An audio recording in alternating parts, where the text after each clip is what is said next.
Hello everyone, InfoSec Monday here, and welcome to the world of SOC, where logs never sleep and alerts love to test your patience. So if you are preparing for a SOC L1 interview, relax. You don't need to be a hacker in a hoodie or memorize the entire MITRE attack framework on day one. So this 100 questions to ask your SOC interview series is designed to feel like a friendly conversation, not a boring textbook.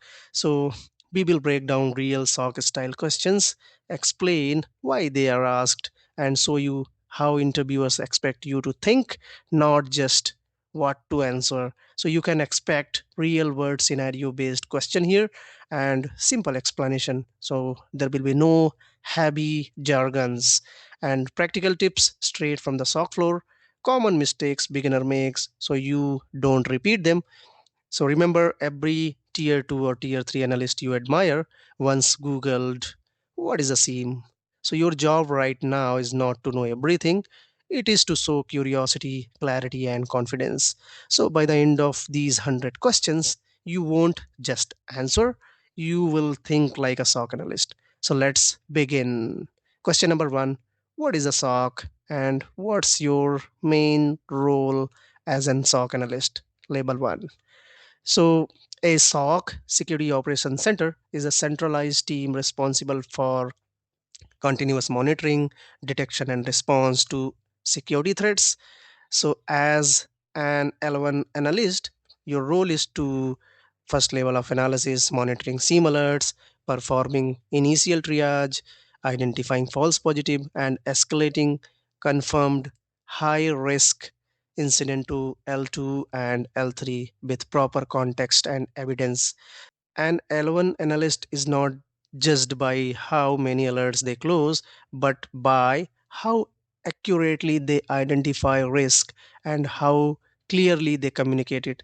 So, if you can demonstrate strong fundamentals, logical thinking, attention to detail, discipline in escalation, you are already performing like a good SOC analyst. So, we can say the SOC protects the organization, but the L1 analyst protects the SOC from bad decisions. So that's why this role matters. All right. So question number two: what is the CIA triad? So the CIA triad is the foundation of the security. So it's a security model consisting of confidentiality, integrity, and availability. So confidentiality ensures that data is accessed only by authorized user using control like encryption or access control or access management. Integrity ensures data remain accurate and unaltered, protected through hashing and checksum. Availability ensures systems and data are accessible when required. So this achieved through redundancy and backup. So, for example, if customer data is stolen, confidentiality is compromised. If data is modified, integrity is affected. So if system go down, availability is impacted. All right, so next question we have: what is the difference between a vulnerability, threat, and risk? So, a vulnerability is a weakness in a system, such as unpatched software or weak password. A threat is anything capable of exploiting that weakness, like a hacker or malware, and risk is the likelihood and impact of the threat successfully exploiting the vulnerability.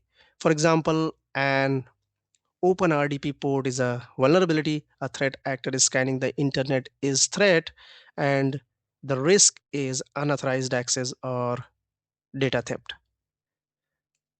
All right. So question number four: what is a malware? Name some types. So malware is any malicious software designed to disrupt system, steal data, or gain unauthorized access. And some common type of malware includes virus, worm, Trojan, ransomware, spyware. So virus attach to file and spread when executed, and worms are self replicates across networks without user action. Trojan disguised as legitimate software. Ransomware encrypts data and demand payment. Spyware secretly collect sensitive information, and Rootkit hides malicious activity deep within the system. Question number 5. What is a zero-day vulnerability? So, a zero-day vulnerability is a security flaw that is unknown to the vendor, meaning no patch or fix exists yet. So, it is called zero-day because defender have had 0 day to respond, while attackers can exploit it immediately.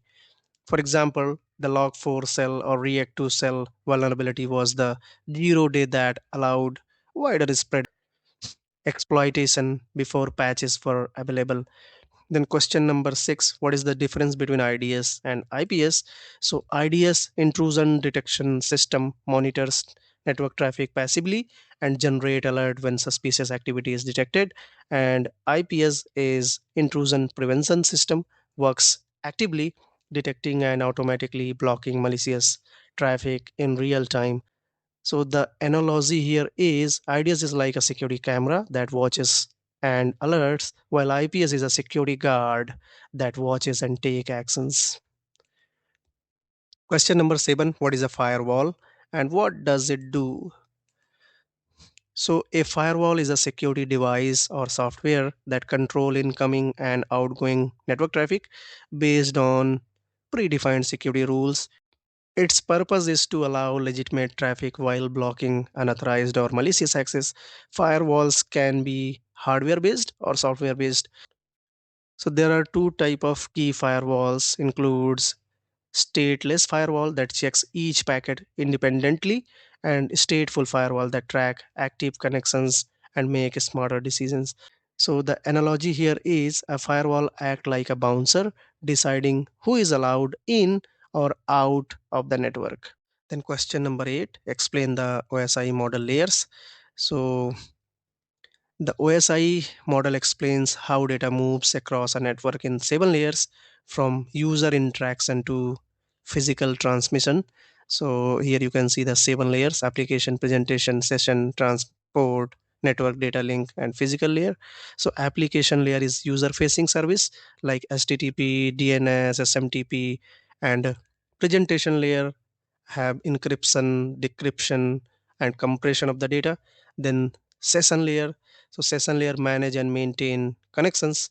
And then we have transport layer, so transport layer provide end-to-end delivery using TCP or UDP. Then network layer for IP addressing and routing. Then data link layer for MAC address and switching.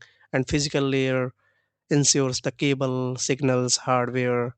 So here is a mnemonics to understand these 7 layers or memorize the 7 layers. So this is the mnemonics: please do not throw sauces pizza away. So here P denotes physical, D data link, N network, uh, T transport, S session, P presentation, and A application. Do not, please do not throw sauces pizza away. Then question number 9, what is the difference between TCP and UDP? So TCP, transmission control protocol, is connection oriented and reliable. It also establishes a connection, tracks packet, ensure they arrive in order, and retransmit them if needed. So this reliability makes TCP ideal for web browsing, email, and file transfers, where accuracy matters more than speed. So UDP, user datagram protocol, is connectionless and lightweight. So it sends data without checking delivery or order, which make it faster and more efficient. And that's why UDP is used for streaming, gaming, VoIP, and DNS, where speed is more important than perfect delivery. So the simple analogy here is TCP is like a certified mail with tracking and confirmation, and UDP is like throwing a message over the fence, fast but no guarantee. So the pro tip here is, in interviews mention reliability versus performance, so that's the key difference they listen for. Then question number 10, what ports should you know for security? So here I have listed some ports, some common used and critical ports every SOC analyst should memorize. So port number 2021 for file transfer FTP, and 22 for secure remote access, the SSH, 23 for telnet. So this is for unsecure remote access, mostly legacy, and 25 for SMTP for mail communication or mail transfers, then 53 for DNS for name resolution, 80 for HTTP for web traffic but unencrypted, and 443 for HTTPS, which is secure web traffic, 445 for SMB, which is used for file sharing, frequently targeted and exploited. So if you see 445 communication in logs, you must dig deeper. And then 3389, so this is for the remote desktop access. And in SOC, you will see a lot of scanning on 445 and 3389. So they are heavily scanned and often exploited. So repeated alerts on these ports should always be reviewed carefully. And the interview tips here is mentioning attacker scan common port first shows real SOC awareness. Okay. Question number 11. What's a phishing attack? So phishing is a social engineering attack where attackers use fake email or message to trick users into sharing credential, clicking malicious link, or downloading malware.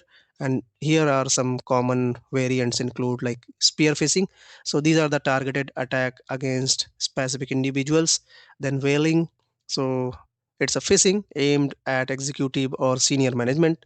Then smishing. So this is a phishing via SMS, and then phishing, so phishing via voice or phone calls. So as L1, you will investigate many phishing alerts. So the key red flags includes suspicious sender domain, urgent or threatening language, and unusual or shortened link. So saying I focus on intent and indicator, not just keywords, shows mature SOC thinking. So what is a DDoS attack? So a distributed denial of service or DDoS attack aims to overwhelm a system with traffic from multiple sources, making the services unavailable to legitimate users. So the common type of DDoS include volumetric, that floods bandwidth, with UDP flood protocol for exploiting protocol weakness, sync flood, and application layer attack for targeted web apps like HTTP flood. So how you can mitigate these DDoS attacks? So you can do the rate limiting, CDNs, traffic filtering, and scaling infrastructure. And from the SOC angle, as an L1 analyst, you focus on traffic pattern, sudden spikes, and repeated source behavior before escalations. Question number 13. What is a SQL injection? So a SQL injection or SQLI injection is an attack where an attacker inserts malicious SQL code into input field to manipulate a database. For example, or 1 equal to 1 in a login form to bypass authentication can include data theft, deletion of the database, or unauthorized access. So what is the prevention for it? So use parameterized queries, proper input validation, web application firewalls. So, as an L1 analyst, these attacks are often visible in WAF or application firewall logs. What is cross-site scripting, XSS? So, cross-site scripting is an attack where an attacker injects malicious script into web pages viewed by other user, allowing theft or cookies, session tokens, or other sensitive data. So there are multiple type of accesses available, but we are discussing the three type here. Stored accesses. So stored accesses, malicious script is saved on the server, easy in a comment or database.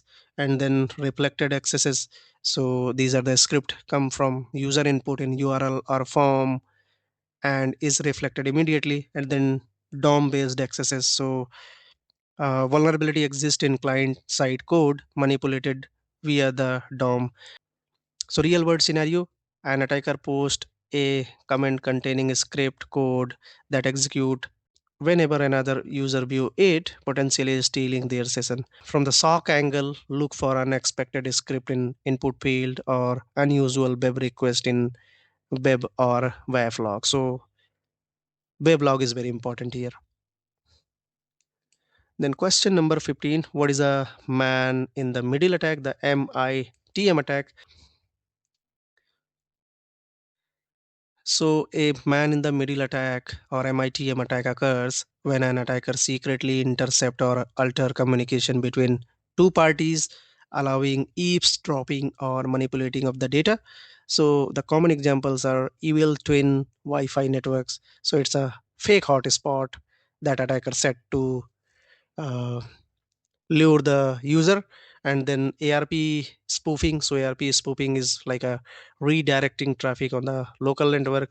And then DNS spoofing, so it redirecting user to malicious site.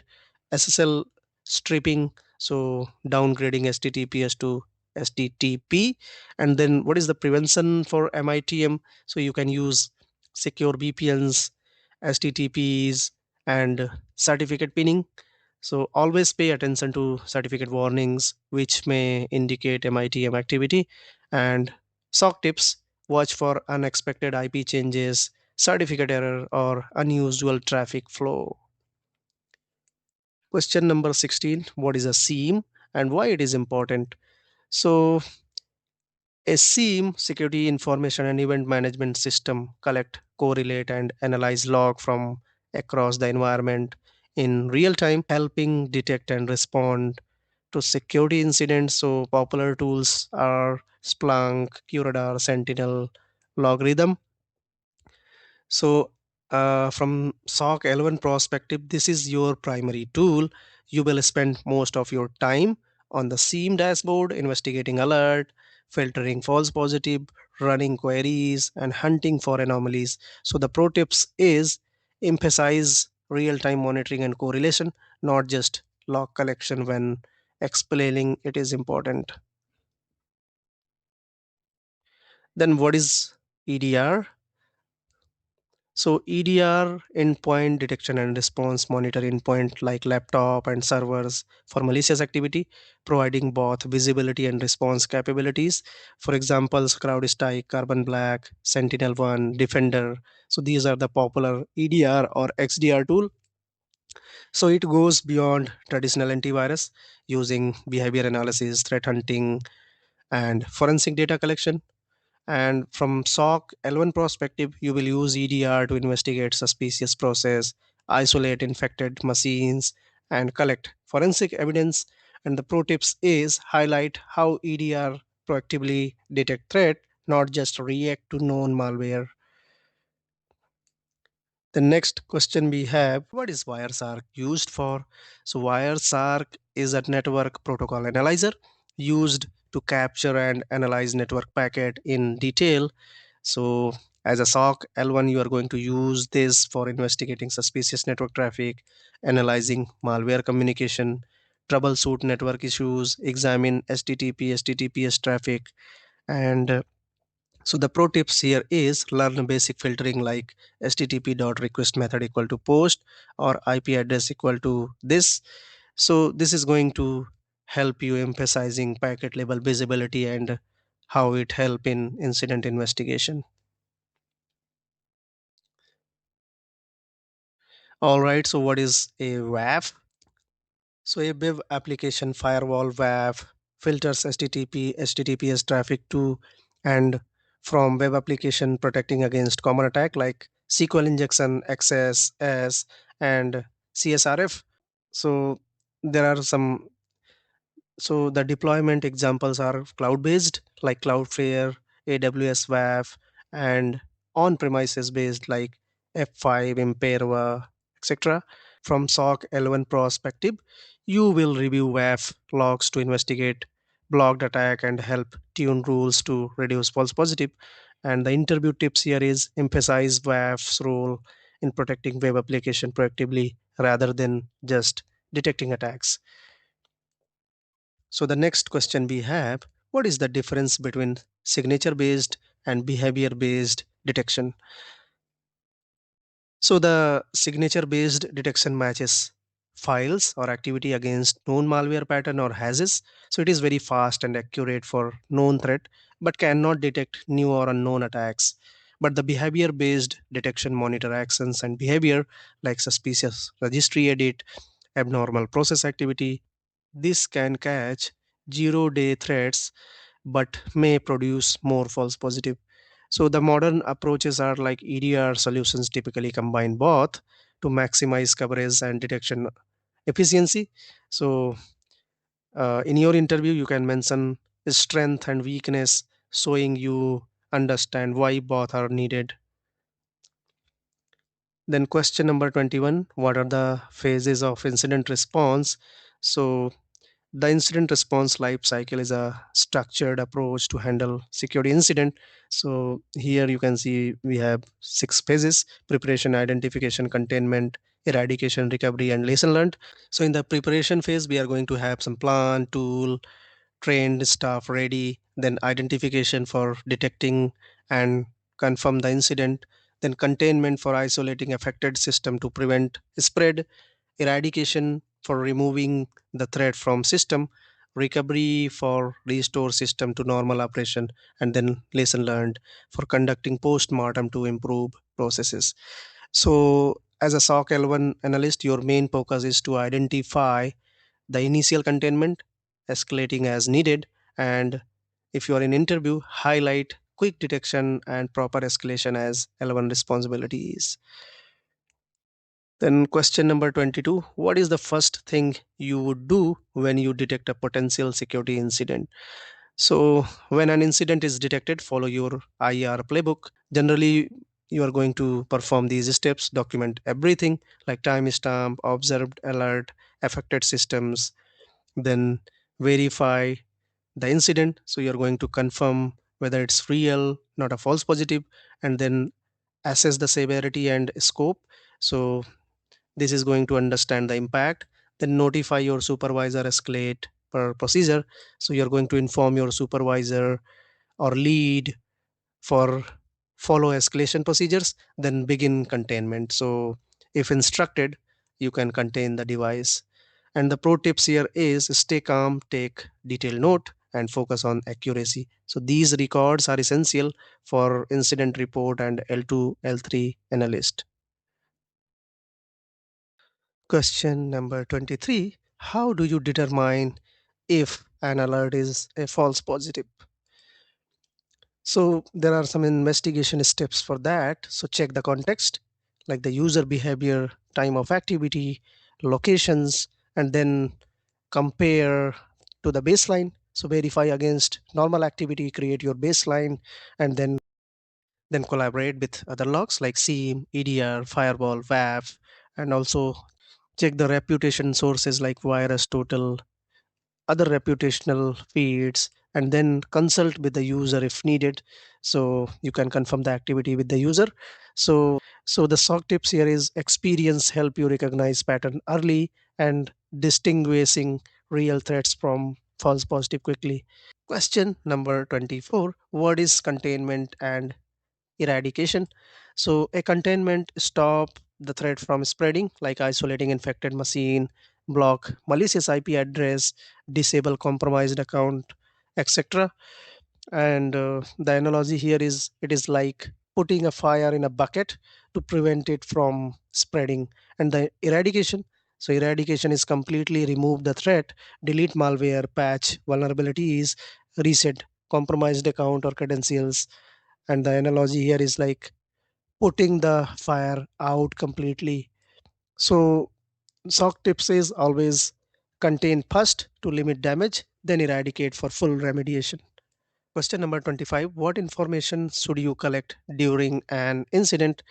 So here are the key artifacts that we need to collect during the incident, like timeline of the event, affected systems, affected accounts, network logs and PCAP files, memory dumps, disk images, process list, and running services. Then indicator of compromise like has, IP, domain, etc. And then user activity logs. So maintain a chain of custody, document who handled each artifact and when. So this is crucial for legal or compliance purpose. Okay, question number 26. what log are most important for security monitoring? So here we have some critical logs to monitor. Number one, window event log. So security system application log, firewall log for allowed and denied connection, proxy log for web traffic, authentication log for login attempts and failures, DNS log for domain related queries, and then EDR antivirus log for endpoint related events and alerts, then application log for web servers, database, etc. So SOC analysts often pivot between multiple log sources to correlate events and identify threats efficiently. Question number 27. What window event ID should you know? So here we have some key event IDs. We should always keep an eye. So 4624 for successful logon, 4625 for failed logon. So often an indicator of brute force attack. And then 4672 for admin privilege assigned, 4688 for process creation. So this help track suspicious activities, create your baseline, then this going to be very helpful. Then 4698 scheduled task created, so this could indicate persistent. And then 4720 for user account created, 4732 for user added to a security group, and then 1102 for audit log cleared. So it's a bad sign, definitely it's a red flag. So in SOC, these IDs pop up in alert daily. So memorizing them help quickly access and respond to potential incident. Then question number 28. How do you investigate a suspicious login? So here are the investigation checklist. And when we see a suspicious login, we follow a structured checklist. So check for the source IP like geolocation, reputation, blacklist, etc. And then compare the user's normal login pattern. So you need to check the time, device, location, etc. Then look for impossible travel. So impossible travel help identifying login from distant location in short time. And also check for concurrent session, so multiple active session from unusual locations. Then review failed attempt before success. So this is also important. And also verify or consult with the user if you are unclear. So you need to check post login actions, what the user did after login. So tools like Sodan or threat intel feeds help identifying suspicious IP and access risk.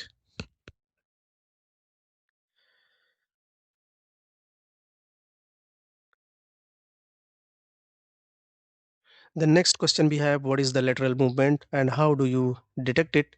So lateral movement is when an attacker moves from one compromised system to other within the network to expand access. And the detection indicators include RDP or SSH connection between internal host, use of PowerShell EXEs for remote execution, unusual SMB traffic, pass the hash attack, new admin login on multiple systems, and WMI remote commands. So pay attention to these service accounts or privileged users connecting to unusual systems. So that's often a sign of lateral movement. How would you spot data exfiltration?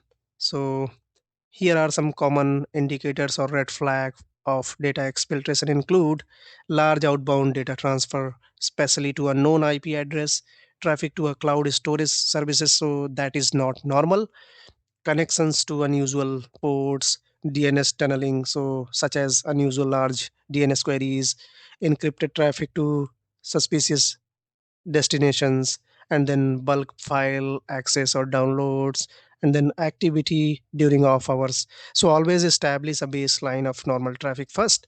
Exfiltration is easier to spot when you know what is usual for your organization. Then question number 31, what is IOCs, the indicator of compromise? So IOCs are pieces of evidence that indicate a system may have been compromised, and common IOCs include uh, known malicious IP address or domains, file hashes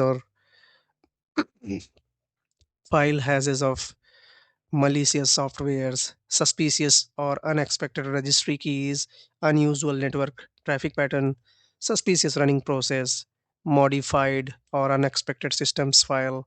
So you can use threat intelligence speed to enrich your alerts with IOC's context, and then you can use the tool like MISP, Alien Vault, or Virus Total, which is very helpful for this. Question 32: what is the MITRE attack framework? So the MITRE attack framework is a knowledge base of adversary tactic, technique, and procedure, the TTPs, and it helps SOC teams understand how attackers operate. So the MITRE attack organized by TTPs, tactic. So the why, attackers' goals like initial access, persistence, or exfiltration. Then the technique, how. So these are the methods such as phishing, brute force, or lateral movement, and then procedure, the specific implementations observed in the wild. So mapping your alerts to MITRE attack techniques, tactics, and procedures help you understand the attack stage, improve detection engineering, and guide incident response. Question 33: what is threat intelligence and how do you use it? So threat intelligence is information about current threat, threat actor, and their method that help organization defend effectively. And type of indicators or intelligence are strategic intelligence. So these are the high level trends and emerging risk. Then tactical threat intelligence, so these are the adversary TTPs, tactic, technique, and procedures. So operational intelligence are like detailed of specific campaigns or attacks. Then technical threat intelligence like IOCs, malware samples, and signatures. So, as a SOC analyst, threat intel is used to enrich alert, prioritize investigation, and proactively hunt for threat.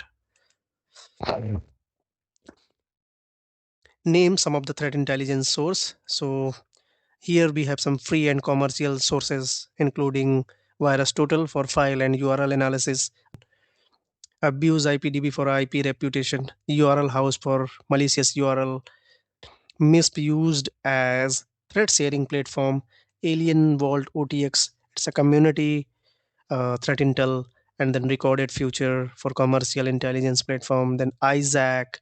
So it's a industry specific sharing groups. And the tips here is always verify threat intel before acting. Context matters, and not every alert is relevant to your organization or environment.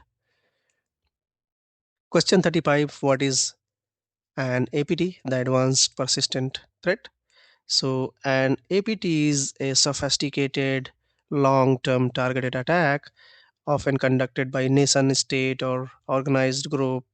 And the key characteristics are like they are very highly skilled attackers, and they have some specific target like oil and gas industry, or any critical infrastructure they target, or they target aviations. So they have some specific targets. Then they are also very stealthy and persistent operations, and multiple attack stages. So they always bring their attack stages, tools, and techniques. And also they use some custom malware, custom tools, etc. So here we have some example like APT28, which is a Russian APT group. APT29 is also from Russia. Then Lazarus group from North Korea. So as L1, you likely won't handle APT cases alone. They get escalated. So these are usually escalated to L2 and L3 or threat hunting teams. You focus on detecting early indicators and alerts related to these attacks. Next, we have what is static versus dynamic malware analysis. So, static analysis examine the malware without executing it. So, like looking at file property is a string, p header, decompiled code. So it is safer but provide limited behavior insights. Then we have dynamic analysis. So this runs the malware in a sandbox or isolated environment to observe behavior like network connections, file changes, or registry edits. So this offers more detailed insight, but this also carries risk if not properly isolated. So the SOC tips here is always start with static analysis, then proceed to dynamic in a controlled environment or chambered environment. Next question we have, what is a sandbox and when do you use it? So a sandbox is an isolated environment used to safely execute and analyze suspicious file without risking the whole organization or production systems. So the common use cases are analyzing malware behavior, denoting suspicious email attachment, testing unknown executables, and then generating IOCs. So some popular sandboxes are Cuckoo, AnyRun, Joe Sandbox, Hybrid Analysis. And remember, advanced malware may detect sandbox and alter behavior. So result should always be validated with other evidences. Next, how do you analyze a suspicious file? So this is very good question. So a typical malware analysis workflow include, so you can generate the file hash of the file like MD5 or SAR 256. Then you can check the reputation of the file within VirusTotal or any other known threat intel tool. Then examine file metadata like type of the file, size, compile time, then exact string like URLs, IPs, command, etc. Then denote it in Sandbox and then analyze the network behavior, traffic, etc. by executing it in a chambered environment and then extract the IOCs. So the tip here is never run suspicious file on production system. Always use Sandbox or chambered environment or isolated environment. So next question we have, what tool would you use for basic malware analysis?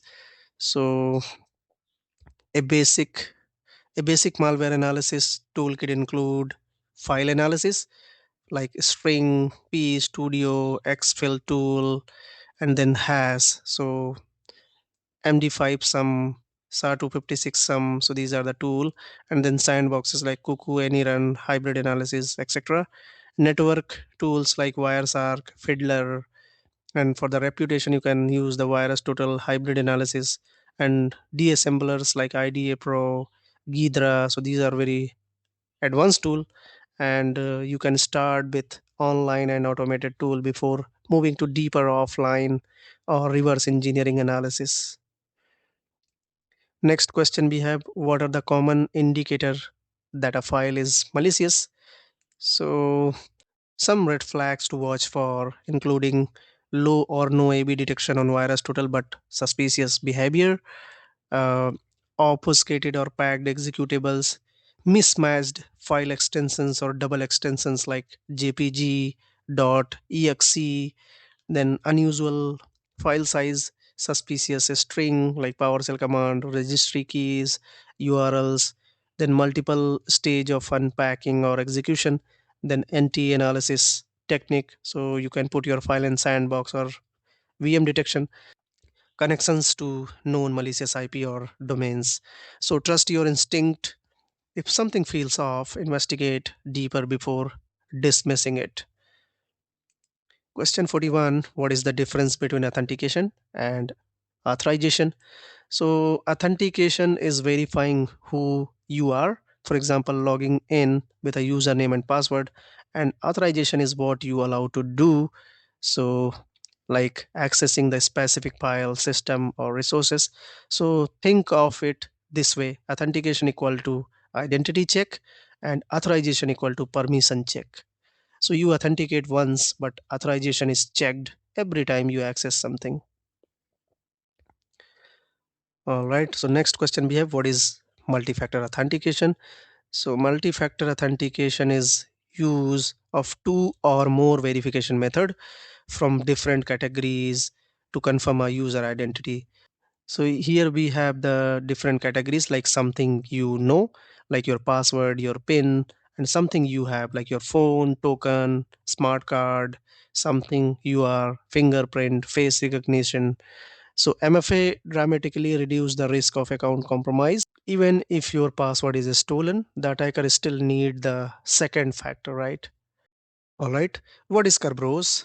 So Kerberos is a network authentication protocol commonly used in Windows Active Directory environment.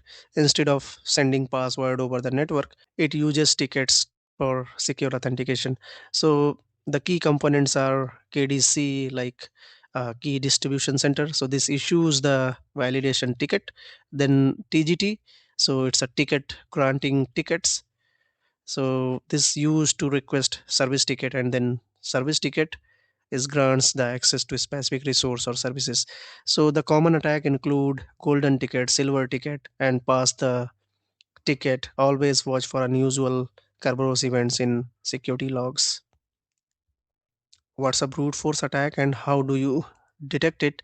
So a brute force attack is when the attacker tries many passwords until they find the correct one, and the detection indicators are multiple failed login attempts, like event ID 4625 on Windows, failed attempt from a single IP address, attempt across multiple accounts, pattern matching, dictionary attack, login attempt at unusual hours. So configure SIEM threshold like 5 failed login in 5 minutes to trigger alerts. Account lockout policies also help prevent successful brute force attack. Then what is the password spraying? So password spraying is an attack where an attacker tries a small set of common password across many different accounts. So it's essentially the opposite of brute force attack, which target one account with many password. And why it is harder to detect? Because it stays below account lockout threshold and spreads across multiple users or many accounts, and this looks more normal failed login activity, right? And the detection approach should be look for the same password failing across multiple accounts from the same source of the IP or user agent, especially within a short time window. So the common password attacker try include password 1, summer 2024, company 123, etc. So correlating failed login across users is a key here. Then what is the difference between symmetric and asymmetric encryption? So asymmetric encryption uses the same key for both encryption and decryption. It is fast, but setting the key securely can be tricky. So the examples are AES, DES, and the asymmetric key. So it uses a public key to encrypt and private key to decrypt. So it is slow but allows secure key exchange without sharing secrets. For example, RSA, ECC, and the real world examples are HTTPS combines both asymmetric encryption to exchange session keys and then symmetric encryption for fast communication. Question 47: what is a hash and how it is different from encryption? So a hash is one way function that convert input into a fixed length of output. It cannot be reversed, and the same input always produces the same hash used for integrity check and password storage. Then encryption is a two-way process where data can be decrypted with the right key used for confidentiality of sensitive information. So the SOC tip here is common has include MD5 has, which is very weak, SAR1, which is depreciated, and SAR256 is very strong one. So never store password in plain text, always has them. What is assault in a password hashing? So assault is random data added to a password before hashing to prevent attack like rainbow tables. So each password get a unique salt. So even if two users have the same password, their hashes are different. For example, password 123 always equal to this. And with salt, each user has is unique even with the same password. So salting dramatically improve password security against offline attacks. Then what is a digital certificate and what is used for? So a digital certificate is an electronic document that proves ownership of a public key issued by certificate authority, the CA. So this contains owner's public key, owner's identity, CA's digital signature, and then expiration date. So you need to upgrade it every year, or you need to provide a new certificate every year for your website. So this uses in HTTPS, email signing, code signing, etc. And the SOC tips is always check for expired, revoked, or self-signed certificate, as they can be security red flags. Then We have question 50. What is a PCI and DSS? So PCI DSS, like payment card industry data security standard, is a standard defined security requirement for organizations that handle credit card data. So the key requirements are: you need to encrypt card holders data, maintain secure network, regular security testing, access control, monitor and log access. And the SOC tips is: if your company processes payments, PCI DSS compliance is mandatory. Non-compliance can lead to hefty fines and reputational damage. All right, question number 51. What is GDPR? So, GDPR, General Data Protection Regulation, is an EU law governing data privacy and protection. And the key principles are data minimization, so collect only what is necessary, right to be forgotten, so individuals can request data deletion, consent required, explicit consent for data processing, breach notification, so report data breach within 72 hours, data portability, so allow user to move their data. So the SOC tips here is: so even outside the EU, if you handle EU citizen data, GDPR applies. So violating the data can result in fines of millions. Then next we have: what is the difference between vulnerability assessment and penetration testing? So vulnerability assessment is an automated scan to identify the weakness in the system, and it's non-invasive and provide broad coverage.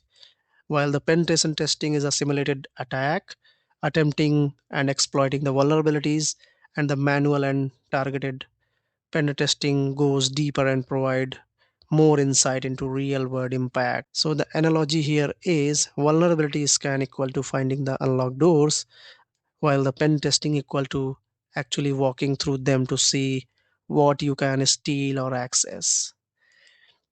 Then question number 53. What are the main cloud security concerns?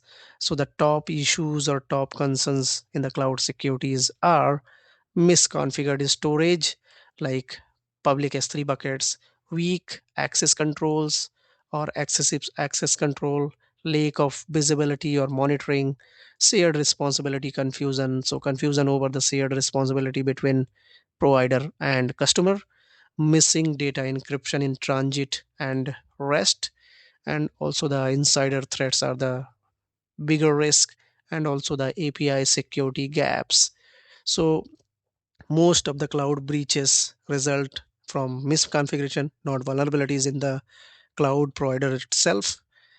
And the next question we have: what is the shared responsibility model in the cloud? So the shared responsibility model defines who secure what in the cloud. So cloud provider, so they are responsible for physical security infrastructure, the hypervisor, etc.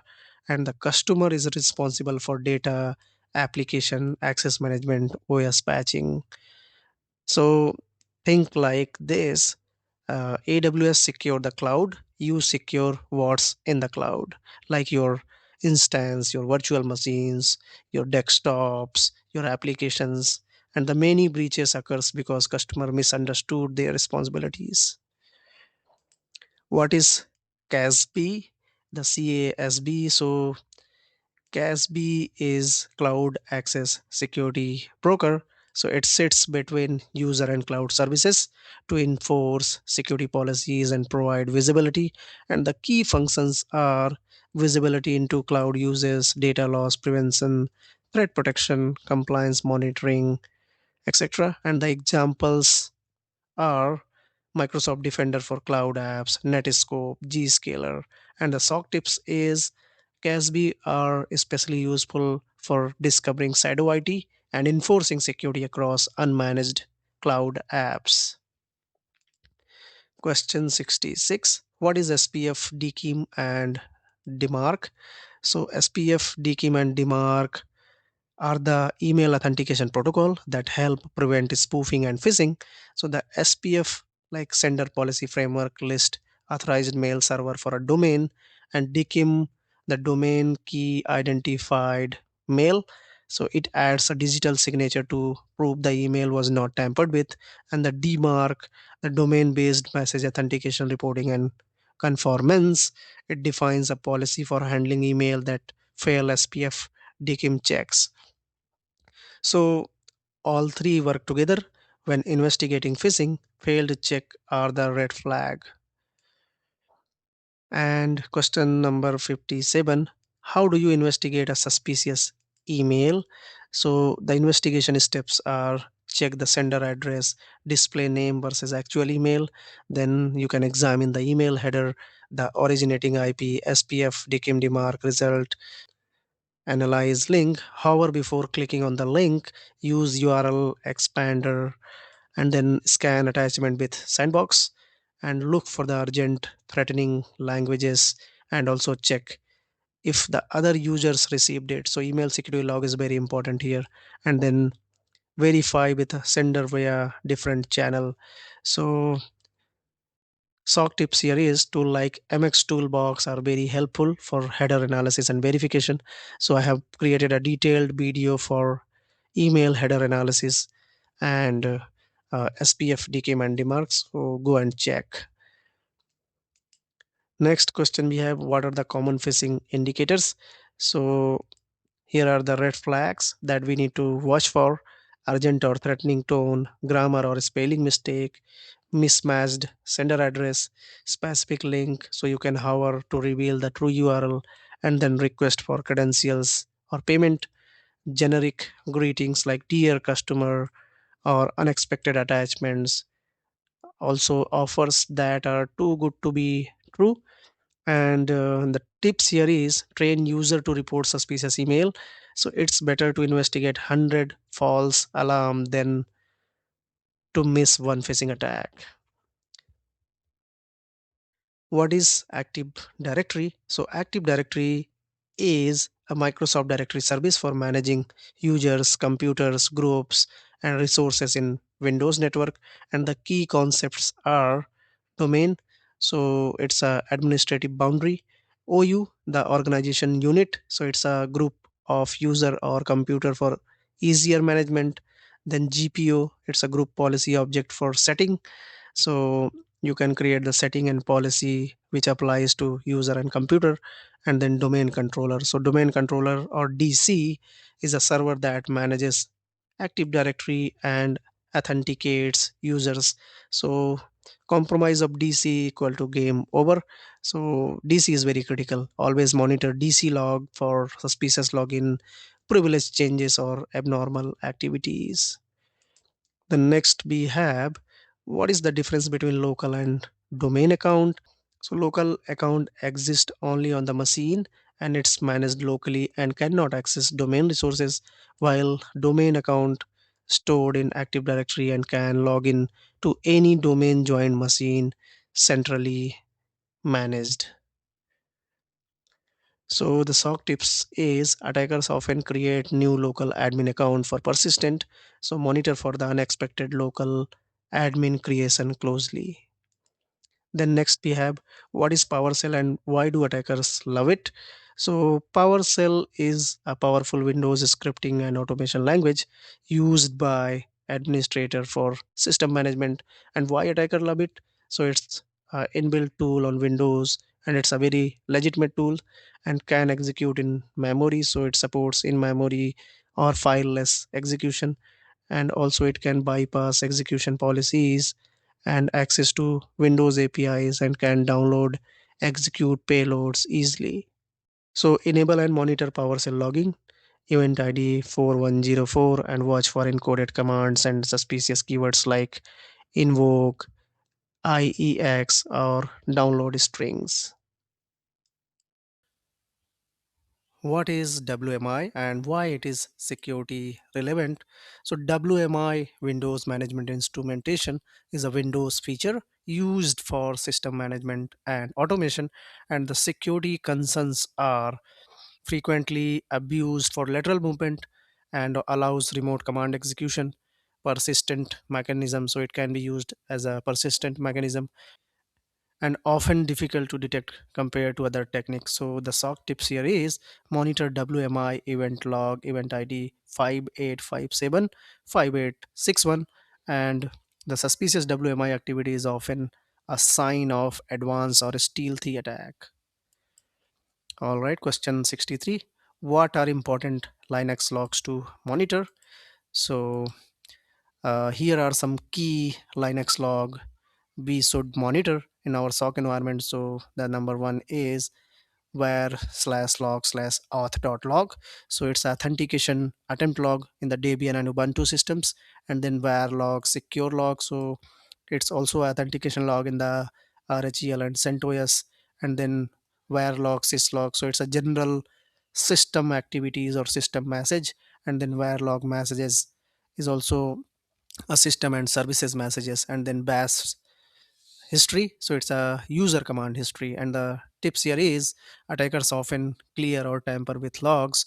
So look for missing timestamp gaps or suddenly empty log files, which can indicate malicious activity. 64.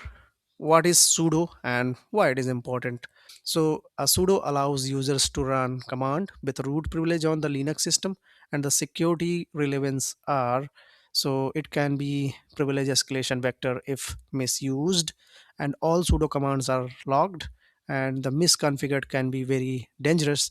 Also we need to check the etc sudo words carefully because it is very dangerous. So watch for unusual sudo uses, especially command like sudo su hyphen that drop to a root cell, and monitor var log or dot log for suspicious activity.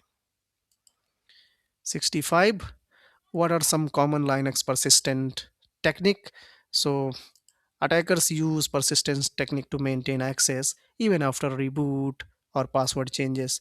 So here are some common methods that we need to include for monitoring. So the cron job, etc cron star, cron tab, and then SSH keys, and then cell profile script like the bash rc and dot profile, and system services for malicious system d units, and then suid binaries for privilege escalation, and then rootkit for hide activity. So during incident response, always check these locations. Tools like RK Hunter can help detect rootkit and hidden persistence mechanism. Then next question we have, what is the order of volatility in digital forensics?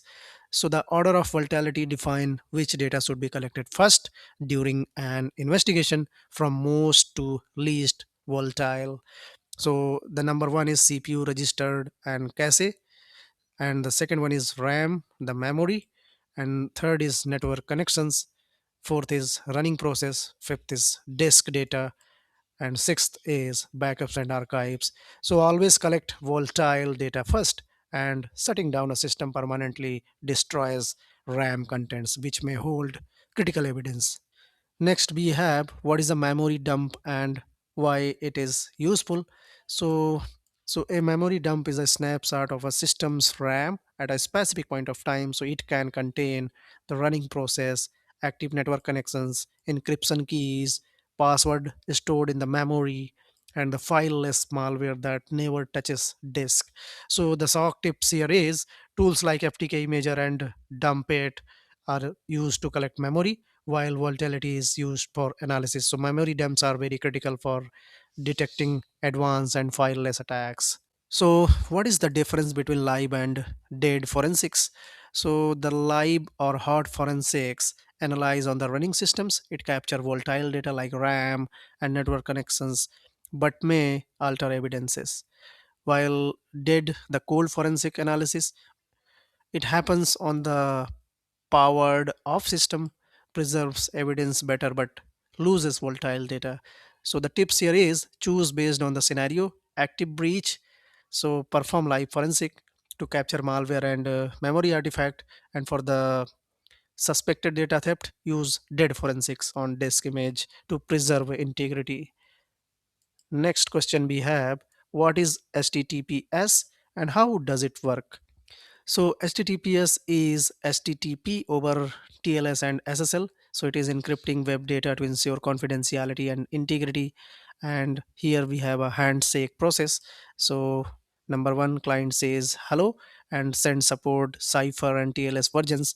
Then server certificate sends it digital certificate, and then client verify the certificates, and then key exchanged between client and server agrees on the session keys, and then start the encrypted communication begins, like securing data transfer begins from here. So the SOC tips is always check for HTTPS, the padlock on the sensitive sites. So padlock icon indicates encryption. Certificate errors can signal a potential man in the middle attack. All right. What is a CSRF, the cross site request forgery? So, CSRF, the cross site request forgery, tricks a user browser into making unwanted requests to a site where they are already authenticated. For example, you are logged in into your bank and an attacker tricks you into clicking a link that transfers money without your consent. So, the prevention and SOC tips here is use CSRF token in forms, set same site cookies, and also the validate the referrer header, monitor web logs for suspicious form submissions. All right, next one is what is a directory traversal attack? So directory traversal or path traversal attack is when an attacker manipulate file path to access file outside the web root.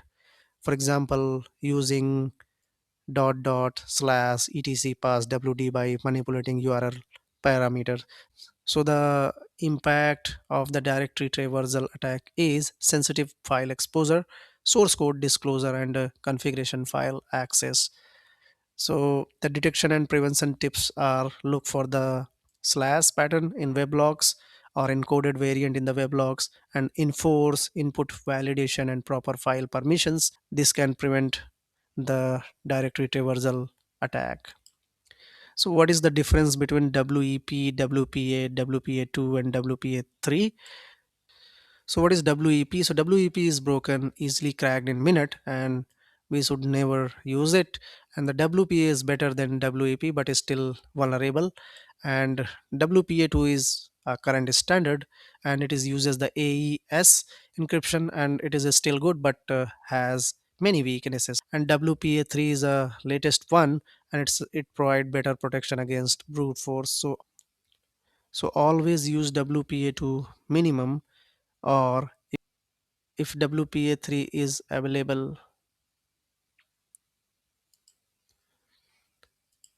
So what is an evil twin attack? So evil twin attack is a fake Wi-Fi access point mimicking a legitimate one. So user can connect and thinking it's a real Wi-Fi, and attacker can intercept or MITM all the traffic and steal the sensitive data. So it is common in airport, coffee shop, and the common places where we connect the public or free Wi-Fi. So the prevention is use VPN on public Wi-Fi, verify the network name with staff, avoid auto connect on your mobile, and in SOC environment, educate user about this risk. What are common social engineering techniques? So we have multiple engineering techniques here. So the manipulation tactics includes pretexting. So it is creating a fake scenario to extract information. Then baiting. So it is offering something enticing to trick victim. Quid pro quo, so it promising a service in exchange for information. And then tailgating, so it's a technique to gaining physical access by following someone into a secure area. Then impersonation is pretending to be a someone else, IT manager, vendor, etc. And the SOC tips is technical control cannot fully prevent it. Social engineering, user awareness and training are critical. How do you recognize phishing, the voice phishing call? So there are some warning signs that we need to understand, and this helps recognizing the phishing. So unsolicited calls about urgent issues, and then request for sensitive information, pressure tactic and urgency, threats, legal action, account closure, and they ask you to call back at unusual number, request for remote access. So the tips here is legit companies never call asking your password like your bank. So you can train the user because legit companies or bank never call for password. So hang up and call official number to verify. So follow the zero trust model here. Never assume, always verify. Question 76. What are common mobile security risks? So here we have some our key threats for mobile. So malicious applications, unsecured Wi-Fi uses, lost, stolen devices, and also the outdated OS and applications. Phishing via SMS that is missing, jailbroken rooted devices, poor password practice, and the mobile device management solutions can help enforce security policies on company devices. Then why is scripting important for SOC analyst? So benefit of automations are automate repetitive tasks, parse and analyze log faster, integrate multiple security tools, custom detections script enabling, and then supports incident response automation, report generation or simplify report. So learning Python or PowerShell basics can let you build simple script that save hours of manual work. Then question 78, what scripting language should a SOC analyst know? So the most useful languages are Python. So this can help in log analysis, automation, tool development. PowerShell for Windows automation, Active Directory queries. Bash can be useful in Linux automations, log parsing, and the regex. So regex can help in pattern matching in logs. So you can start with Python. It's very versatile and has tons of security libraries that can help you to do your work faster or automate the task. Next one we have, what is the defense in depth? So defense in depth is a layered security approach where multiple defensive measures ensure that if one fails, others still provide protection. So the common layers are physical security, network security or firewalls, IDS, IPS, endpoint protection like EDR, antivirus, application security tools like WAF, secure coding, then data encryption, user awareness and training. So, like a cattle, moat, walls, guards, and locked doors, attackers must breach multiple layers to succeed. Question 80. What is the principle of least privilege? So users should have only the minimum access means users are granted only the minimum access needed to perform their job functions. And the benefits are, so it limit the damage from compromised accounts, reduce risk of insider threat, easier for compliance audits, and restricts lateral movement within the network. So regularly review permissions. User often accumulate access over time, but rarely lose it when changing roles, creating unnecessary risk. Question 81. What is the difference between blacklisting and whitelisting? So a blacklist is block known bad thing, allow everything else. So it is easier to implement but can miss new threats. And the whitelisting, so it allowed the known good thing, block everything else, more secure but harder to maintain. So application whitelisting is powerful but painful to manage, so use for high security environment. So if you're creating your whitelisting and blacklisting, so you are creating a, a good baseline to reduce the false positive. What is a security baseline? So a security baseline is a minimum security configuration standard for a system which includes required security setting, allowed software, password policies, logging requirement, patch labels. So there are some tools like CIS benchmark. So they have multiple control. It provide industry standard baseline. So deviation from baseline equal to potential security issues. Question 83. What is a vulnerability management? So, a vulnerability management is a continuous process of identifying, prioritizing, and remediating vulnerabilities on the systems.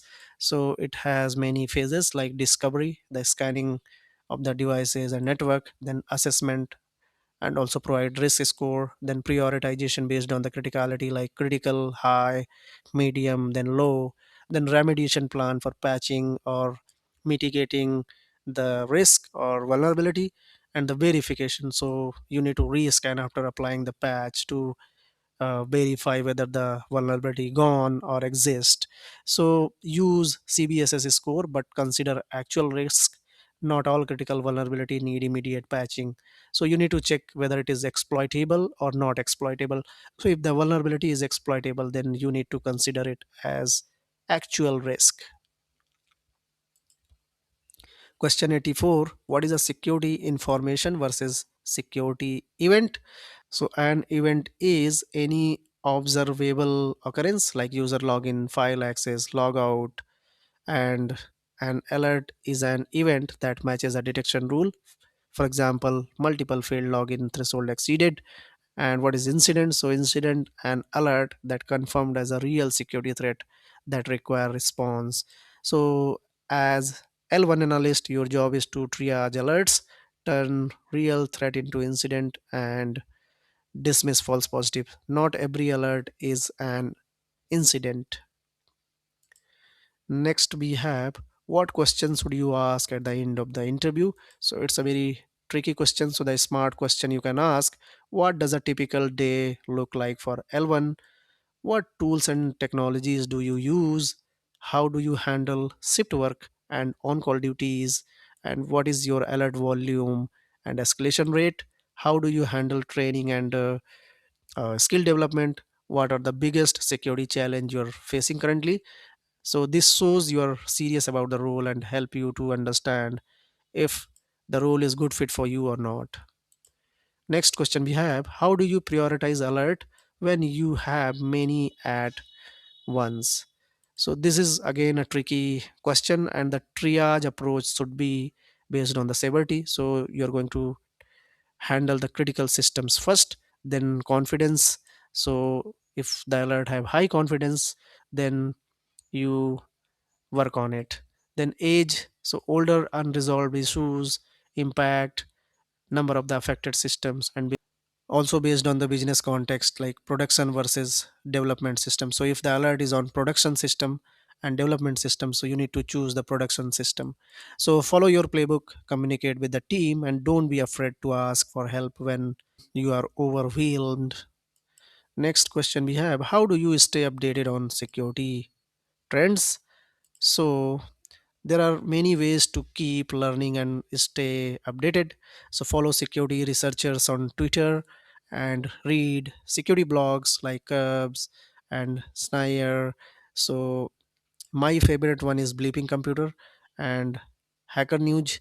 And also you can subscribe the Threat Intel feed. So CISA provide a lot of good feeds, and there are some other threat intel platform that provide free feed to your inbox. And join security communities. So you can join the Reddit or netsec. So it's a real community where you can ask question or read the answers, and attend conferences, webinar, practice on platform like try hack me, hack the box. So they have a lot of free machines that you can practice and also get certification. So if you're working as a SOC L1, you can go for the Competia Security Plus or CEH, the practical one, and there are some other uh, certifications available for free like Cisco Net Academy offers a 70-hour free training for CEH. So set aside time weekly for learning. This field evolves fast. Next question is: describe a time you made a mistake and what you learned. So be honest while answering this question. So example framework includes what happened. So you can provide the brief information what exactly happened at that time, why it happened, impact, what went wrong, what you learned, and how do you prevent it now. So everyone makes mistake. Don't worry about it. They want to see you learn from them. Don't blame others, take ownership. Then, question 89: how would you explain a security incident to a non technical person? So, this is very tricky and behavior based questions. So, communication is key here. So, the key tips are avoid jargons when you are explaining a critical incident to a non-tech person. Don't use jargons or too many technical words. Use analogies like physical securities, and focus on the impact, not the technical detail, and be clear about what they need to do and answer their questions patiently.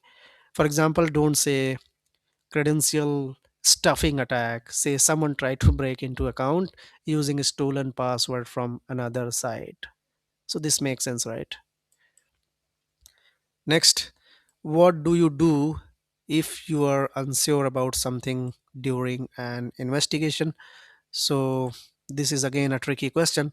So, the best practices are document what you know so far, consult documentation and your playbooks, and search for similar past incident in your SIEM tool or your case management tool, and ask senior team members about the case.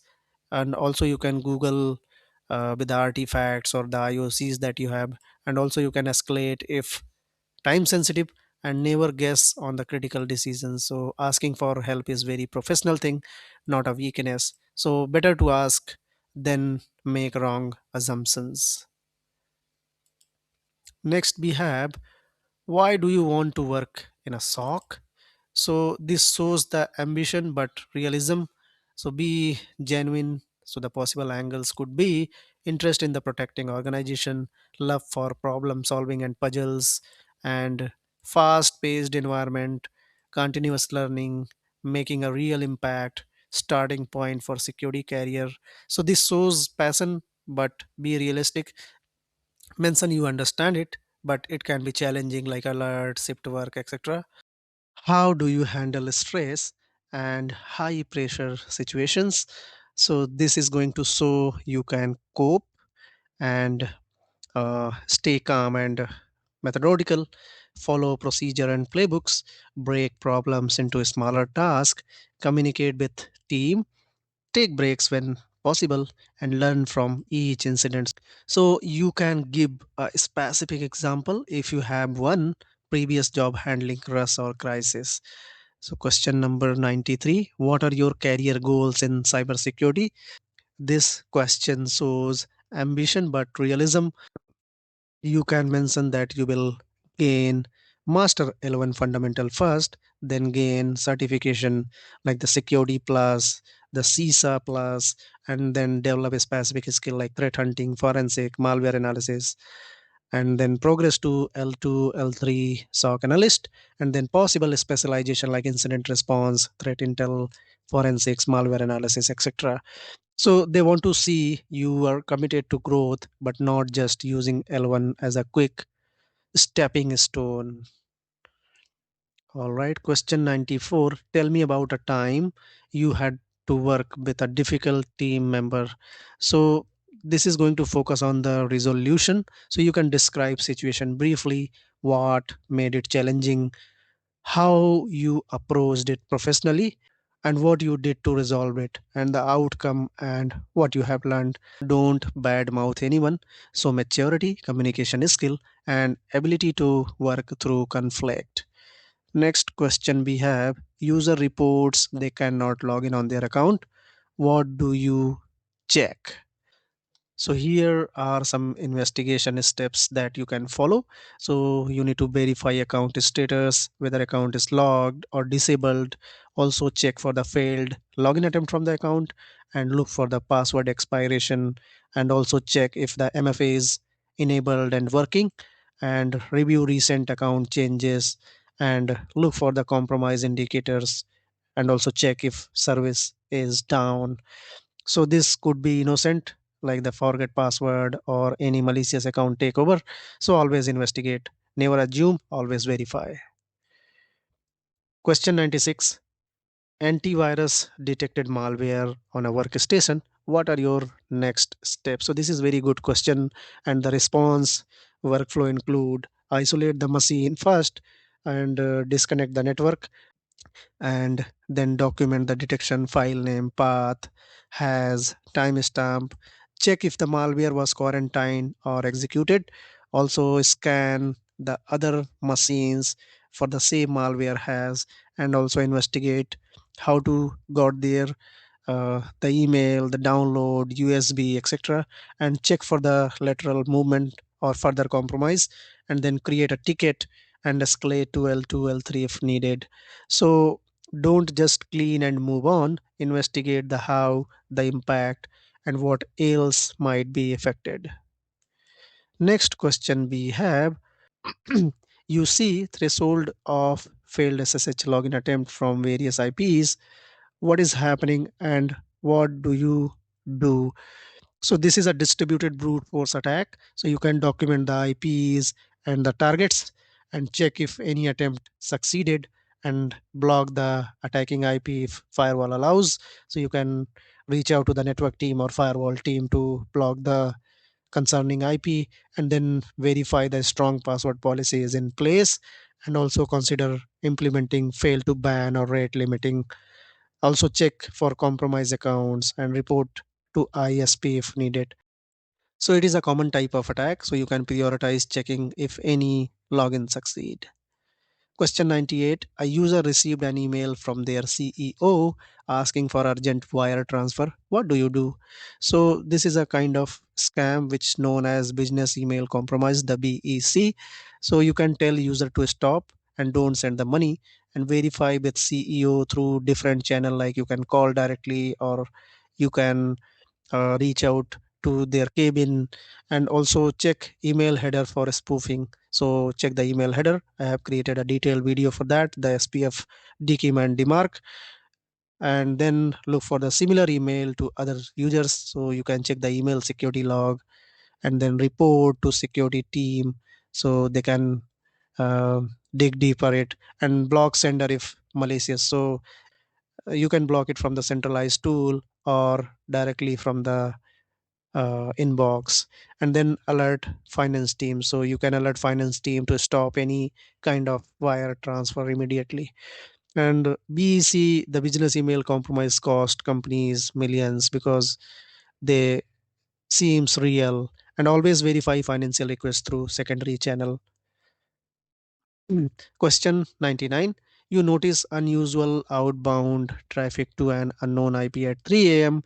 and how do you investigate? So the investigation process includes identify the source machine, check the IP reputation on VirusTotal, Abuse IPDB, or any other threat intel engine, and look at the volume and the type of traffic, and check what process initiated connections, review user activity at that time, and look for data exfiltration patterns, check for malware on source machine and contain if the confirmed malicious attempt.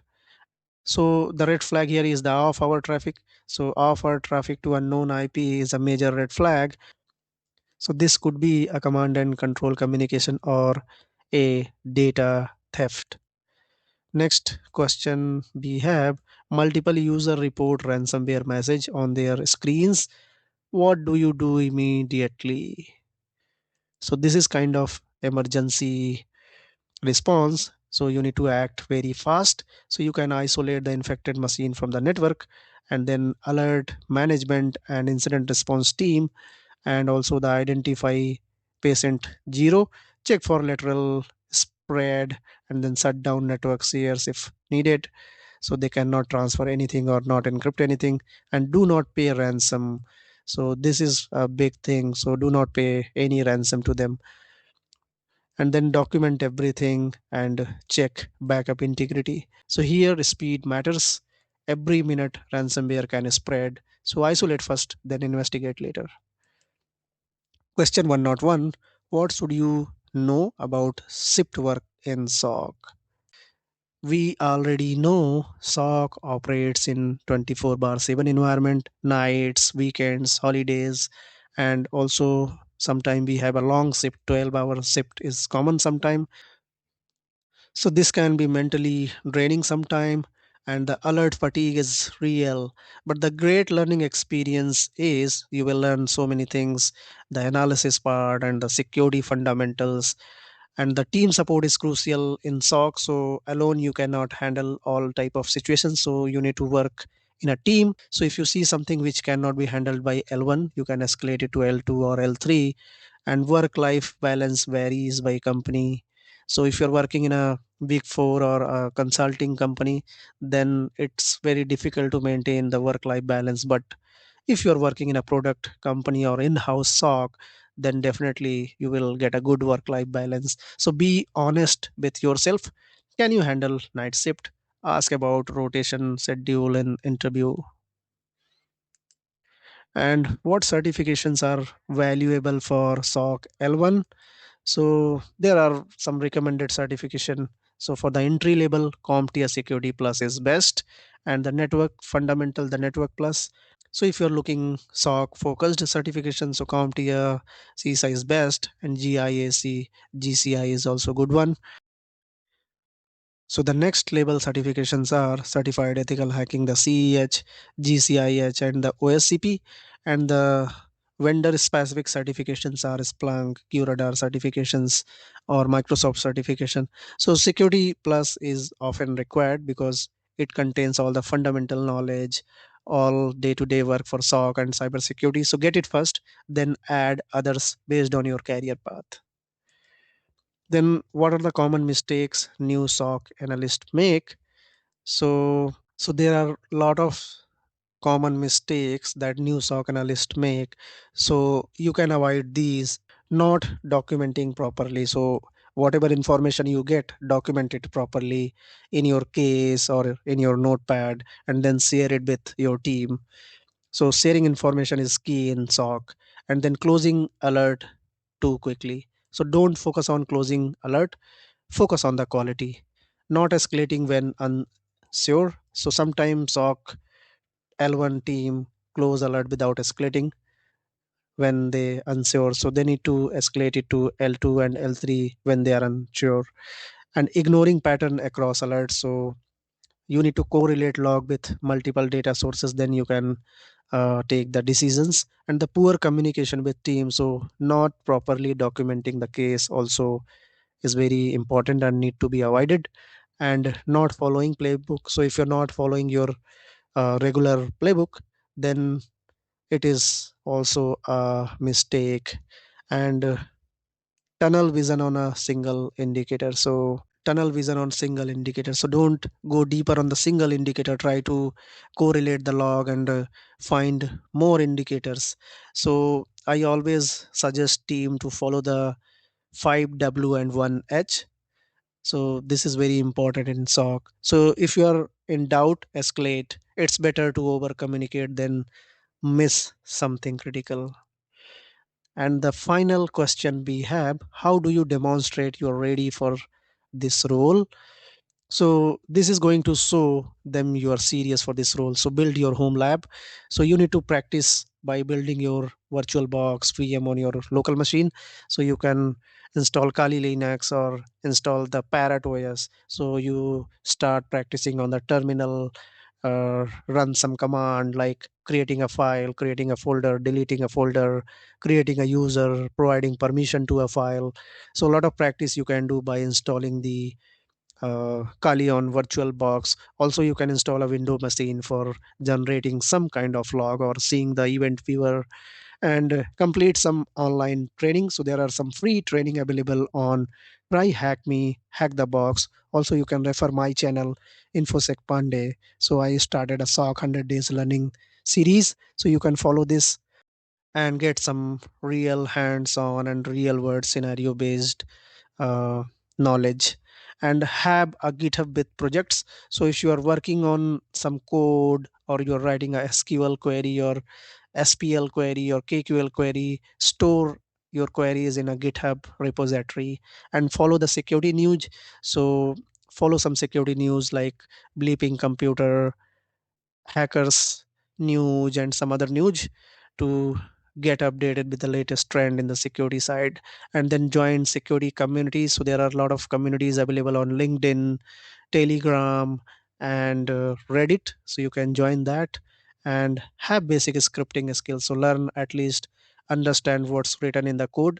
So that will help you to analyze the log effectively. Then understand the tool they use. So some tool that are common in SOC like EDR, and SIEM you need to understand and master as soon as possible. So even without experience, showing initiative and passion goes a long way. Study hard, build a project, and stay curious. So this is it. All right, so that's the wrap for top SOC L1 interview questions. So if you noticed, the key theme is simple. Don't memorize, understand the logic behind alert, log, and response steps. So in real SOC life, tools will change, threat will evolve, but fundamental never do. So if you can explain why you isolate a host, how you validate an alert, and when you escalate, you are already ahead of most candidates. So revise these questions, practice explaining them out loud, and think like an analyst, not a textbook. So if this help you, like the video, subscribe and share it with someone preparing for SOC interviews. More real world SOC contents coming up. Stay curious, stay calm, think like a defender. Goodbye.